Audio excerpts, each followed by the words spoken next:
coin. Let me make you cry for a second. We entered January of 2009 with an $8 trillion US budget deficit. In 13 short years, that's Barack Obama, Donald Trump, and a little bit of Joe Biden. Okay, 13 short years, we've added $20 trillion to the deficit. So from George Washington to George Bush, 8 trillion. Okay, and by the way, if you took out Bush, it was 4 trillion. Okay, so I mean, he was a profligate spender, but we're now at 20.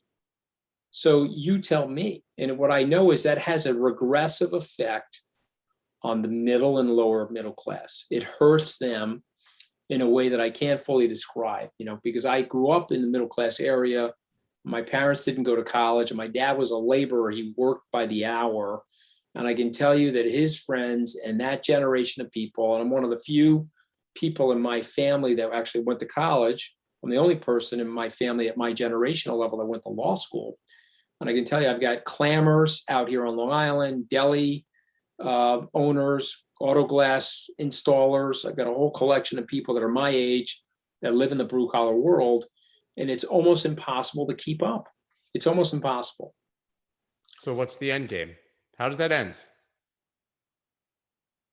Well, it ends the way it typically does. What ends up happening, we go through a further monetization, and then we get a point of expiration where you can't do that anymore.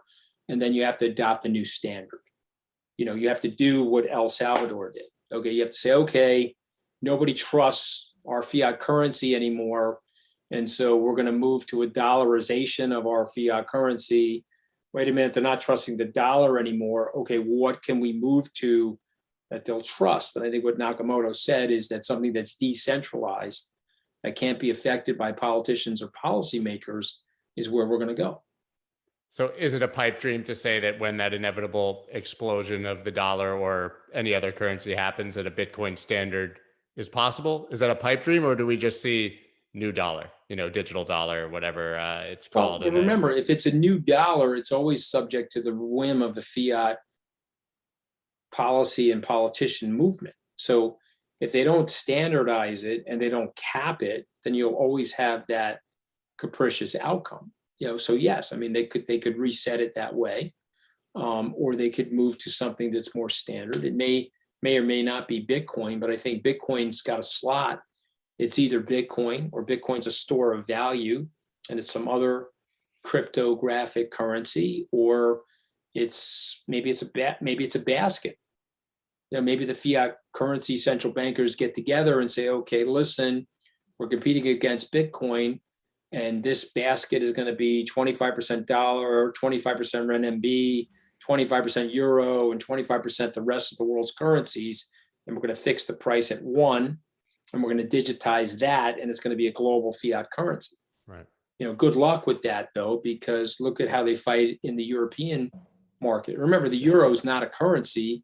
That's a fixed exchange rate system.